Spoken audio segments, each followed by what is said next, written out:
Hello everyone, I'm Santiago, and today I'm gonna be showing you how to make Forza Motorsport 6 Apex Beta to, well, run better on your PC.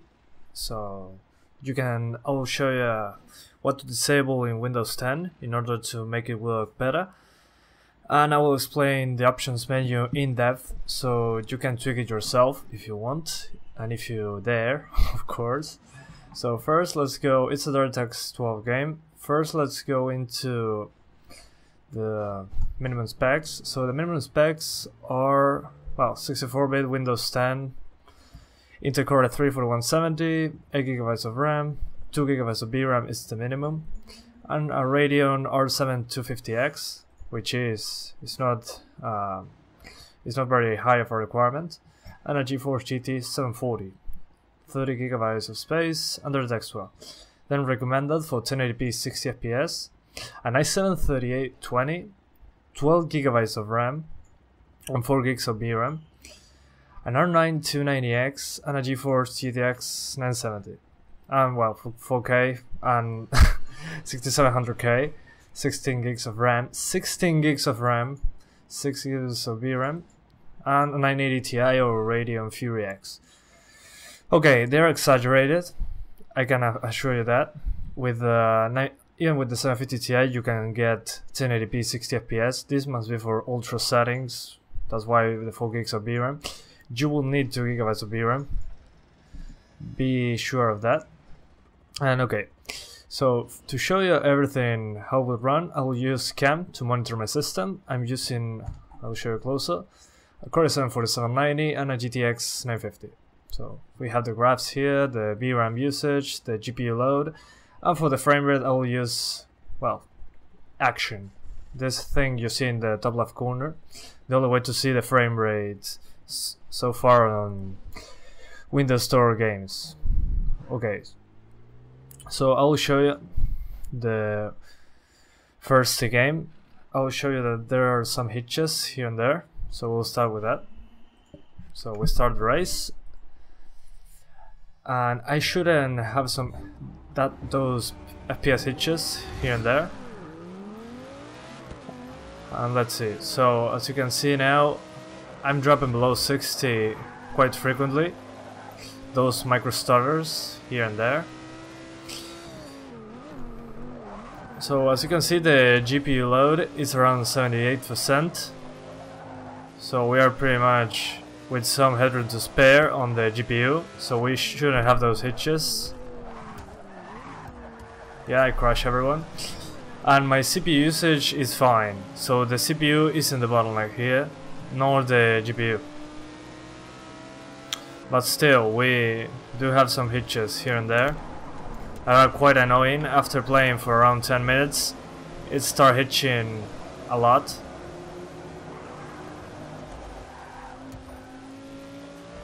Even more when there are more racers on screen.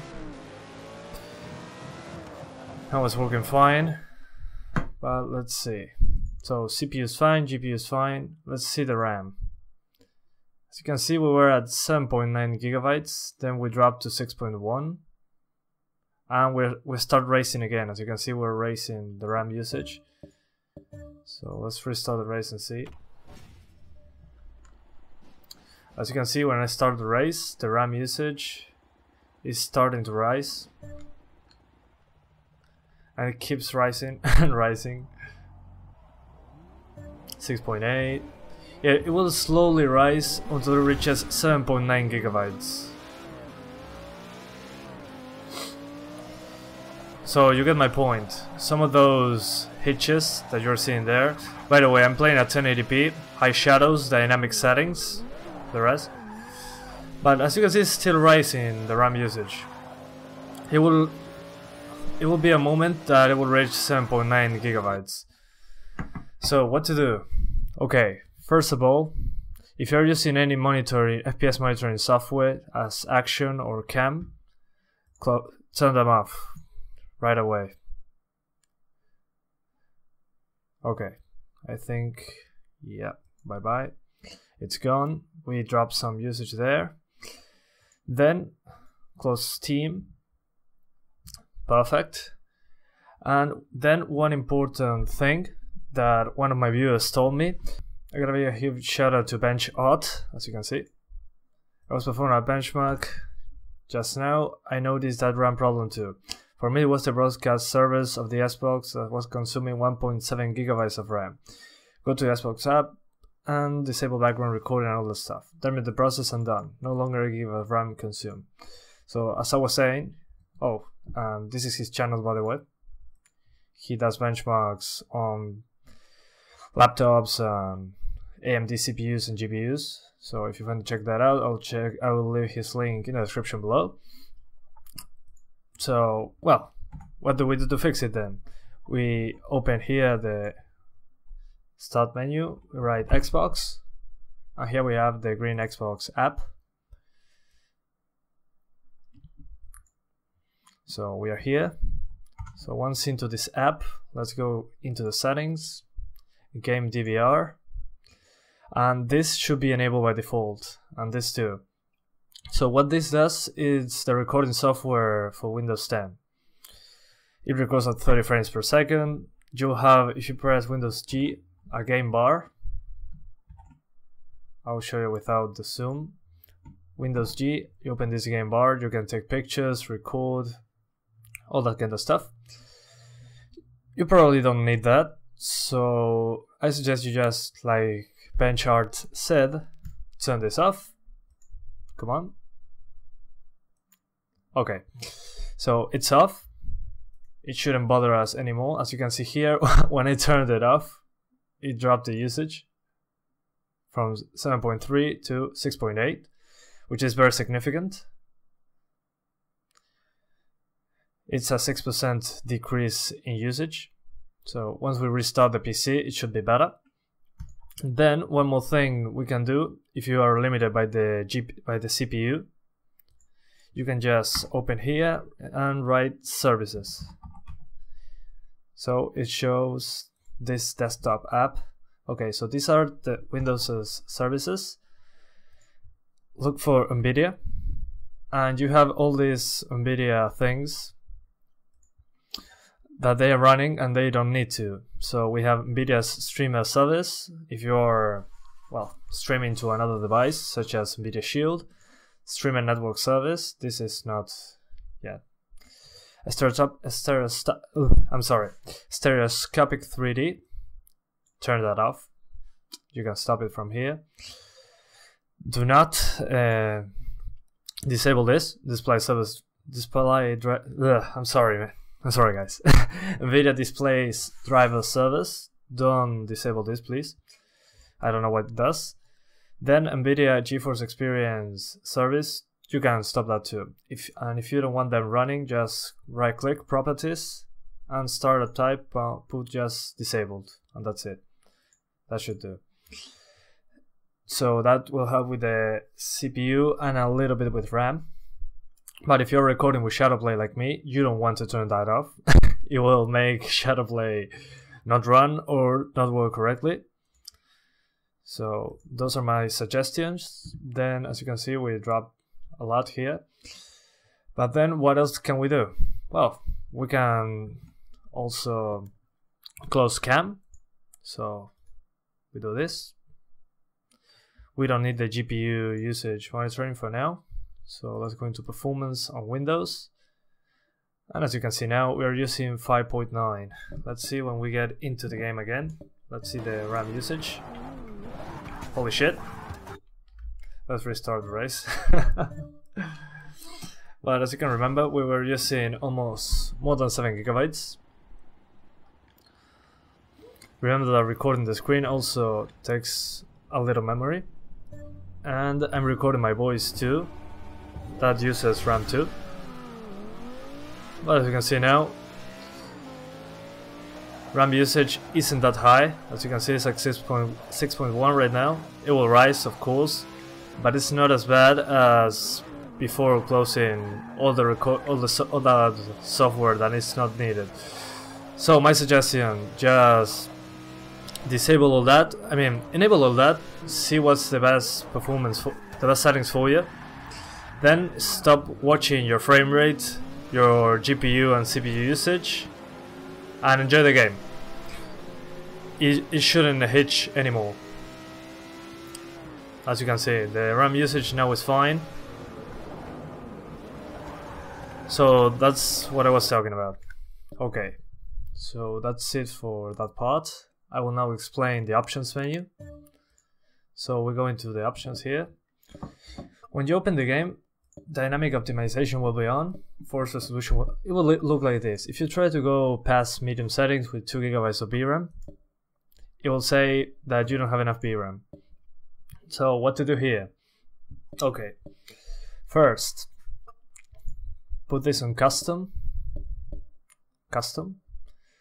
Force resolution, what is this? Is that if you choose this resolution, for example 1080p or 900p, no matter the size of this window, it will still be 1080p or the resolution you chose. So here it's still running at 1080p. It won't scale with the window. If you want to scale the resolution with the window, just put it off, and when you change the dimensions of the window, it will change the resolution in real time, if you like that. Then performance target, this is important. We have 30 FPS or 60. This will be what the game will be targeting. So if you put 60 and everything on dynamic, the game will change the settings in real time in order to hit 60 frames per second. If your PC can't do that, the game will make sure of it by choosing the settings for you. I mean, when you open this and it's like this, it will be mostly capped at 30 FPS, that's what happened to me. And it will be pretty much on medium to low settings. So when you put custom, it usually looks like this. Everything on dynamic, so that means the game will choose the settings for you. So if you want 60 FPS, you'll get less eye candy. If you want 30, it will look better. But let's keep it at 60. Okay, so we're targeting 60. Then what we have, all these options that we can tweak or let the game tweak it for us. The most important thing, at the right, once you select one of these settings, it will tell you what it does and what part of your PC will affect. So let's start with resolution. Sets the target render resolution for the game. High resolutions offer greater image detail and quality, obviously, while lower resolutions can offer significantly greater performance. The range of available resolution is limited by the capabilities of your display adapter and monitor. Okay, the obvious thing we already knew. If you change the resolution, it will greatly affect performance. It will be better performance if you use a lower resolution. Then performance target, what I just explained. It says sets the target frequency for render and the game thread updates. Some players may experience smoother rendering by lowering to 30 FPS when higher frame rates can be maintained. So in a nutshell, what it says here is that if you cannot reach 60 FPS consistently, the game will hitch a lot. It will drop the frame rate consistently. It will be very inconsistent experience. It will be hard to steer, so to move. It will be less precise. So if you cannot hit 60, just keep it at 30, and it will be a more consistent experience. Then we have anisotropic filtering. We like to put it at 16 times, as always. The visual quality of textures when viewed at angles, which is very important. Usually consoles use a low anisotropic filtering, don't ask me why, on many games. It says such as raw textures at the expense of greater GPU load. So anisotropic filtering, I'll show you something. You can see what's the difference. So if you don't use anisotropic filtering, I don't know if you guys can see. 16 times anisotropic, it looks like this. It's a texture look at an angle, but without anisotropic filtering, as you can see, the textures look terrible at an angle. So that's what that setting does. Then we have shadow quality, the quality, resolution, detail of the shadows. Oh, before that, anisotropic filtering. Higher levels of filtering require a more powerful GPU, obviously. So if you have a good GPU, crank this up. It won't affect performance that much. Then shadow quality. We have, the resolution of the shadows, how sharp and detailed they are. We have low, medium, high, and ultra. In my opinion, high looks the best possible. I mean, ultra looks extremely sharp. High looks fantastic. Medium, on cars, it starts looking kind of terrible. And, well, on low, always the same. but they still look pretty decent on medium, I gotta say. And if you put it on dynamic, it usually uses medium if you've had 2 GB of VRAM. And says slightly impacts video memory requirements and can impact frame rate. So this uses VRAM. That's important. It uses a little of the VRAM. It impacts the VRAM a little bit, according to this. And it impacts the frame rate, but it can impact the frame rate, so it won't be that terrible if you change it. I mean, if I use medium versus high, on high will look way better, and the performance hit won't be that great. It will be like 5 FPS in my case. It's not that big of a hit. Then we have particles resolution. Let's keep this on high for the 950. Particles resolution. Well, the resolution of the particles impacts video memory and can impact frame rate. So this uses VRAM. Remember, we're using the minimum 2 GB. If you don't set all this stuff correctly, the game will stutter all over the place due to the low VRAM. The game will tell you that you're low on VRAM, that you're running the game like shit. So impacts video memory requirements and can impact frame rate. So I suggest you keep it on quarter or dynamic. So you use as little VRAM as possible. Then procedural quality, what is this? Sets the density of I'm sorry, I'm terrible at reading some stuff. Okay, so the procedural foliage that is made in this game, it just sets the density. So if there's a lot of grass or trees or all that kind of stuff, it will set the density of that. More grass, more stuff on screen. Has a moderate impact on GPU load and frame rate, so that affects the GPU usage. So if you have a high CPU usage, start lowering this. So on ultra or high, it usually runs pretty good. I didn't notice much of a difference, so I kept it on dynamic, so the game took care of it. But that's fine. Then we have card textures.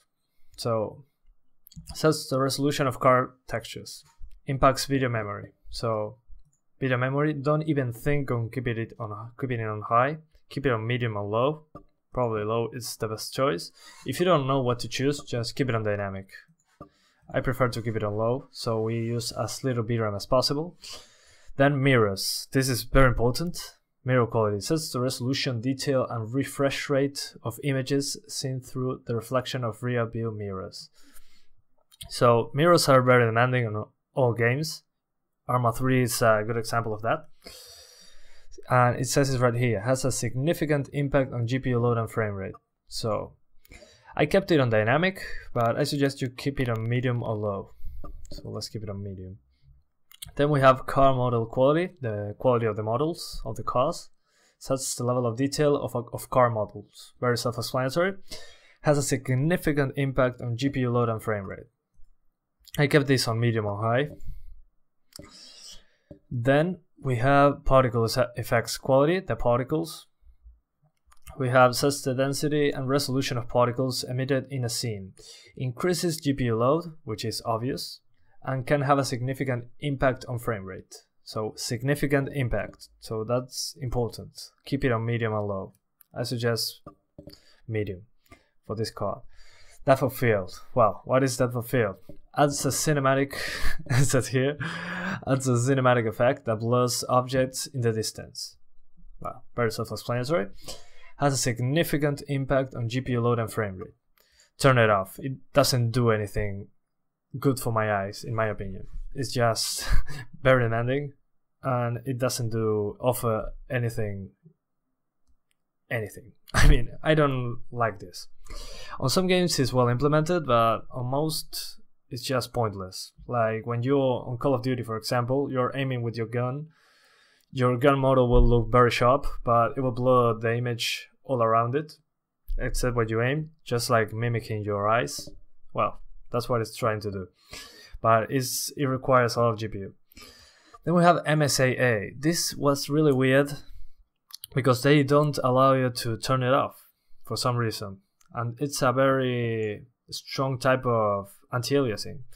It says softens aliasing artifacts within a scene, increasing image quality, has a significant impact on GPU load and frame rate. Keep this on dynamic or 2 times. It's a very demanding setting. I don't understand why we cannot turn it off. maybe it's how the game is rendered, like Alan Wake, that requires MSIA, but it's just ridiculous. Keep it on dynamic. Lens flares, okay, you know that from movies. Increases the quality of the lens flare when the camera faces the sun. So, has a moderate impact on GPU load and frame rate. You can keep this on high, just fine. It's a moderate impact on the GPU. Then, windshield reflections. Well, windshield reflection quality. Increases the resolution and render frequency of reflections seen in the vehicle's windshield in the cockpit cam. So when you're inside the cockpit, the windshield will reflect stuff. You can set the quality of the reflections there. Has a significant impact on GPU load and frame rate, so keep this on medium. Track textures. Important. Sets the resolution of track textures. Significantly impacts video memory requirements and can impact frame rate if video memory is exceeded. So what I told you about, if you run out of VRAM, the game will stutter all over the place. It will be, and the game will tell you, hey, you're low on VRAM. Check your settings. So yeah, you should keep this on low. That's my opinion. But if you don't know what to do with the VRAM, just put this on dynamic. I mean, the things that use VRAM, keep them on dynamic. You can read on the right which of them use VRAM. Keep them on dynamic, and the game will take care of them for you. But if you want to get the best quality possible, you might want to tweak it yourself, just like I'm doing right now. And then we have reflection quality. The same, sets the quality of reflections, but this time not on a windshield, on the cars themselves. So if you're driving in third person, you might want to, if you want to see the reflections on your car, which look fantastic, you might want to crank this up. It says has a significant impact on CPU and GPU load and frame rate. So keep that in mind. If you don't have a very good CPU, you might want to keep it on medium and low, probably low. The same with windshield reflections, keep them both on low. If you have a good enough CPU, if you have an i3 or something like that, keep it on low. I will keep them on medium or high. Probably medium is the best. So when you keep this on medium, it will usually, the refresh rate of the reflection will be kind of slow, but still looks quite nice, even on the car's hood. It's very detailed. Then we have one other setting that is not shown here. If you keep going down with the arrows, you will find max drive avatars. Specify the maximum number of drive avatar opponents allowed in the event. Some options may be limited by system performance. Since I cannot see the setting from here, I don't know what the option says, so that's a problem. So, okay, once you press enter, it will say you'll need to exit the race to see some changes take effect. So we'll need to restart the race. But I'll show you the worst case scenario. So let's put everything on the maximum. So we see what happens when we run out of VRAM. So now this will be dynamic. MSIA is garbage. Okay, so we have everything on the highest possible, even textures. Okay guys, so the race finished loading. As you can remember, we're using the highest settings, 1080p. Just to show the worst case scenario, if you tweak the game incorrectly, it will just run out of video memory and it will stutter all over the place. So hang on. So let's go into the video options just to show you. We're using everything on the maximum down here, even textures. So yeah, we need a lot of VRAM for that. We're using just 2 GB because that's our card's VRAM. So this is the worst case scenario. Imagine that you're tweaking stuff and you put it too high for your GPU and you run out of VRAM. Let's see what happens when that happens. So you restart the race, you quit the race, go back in. And as you can see up, it says low video memory detected, and the game runs like absolute ass.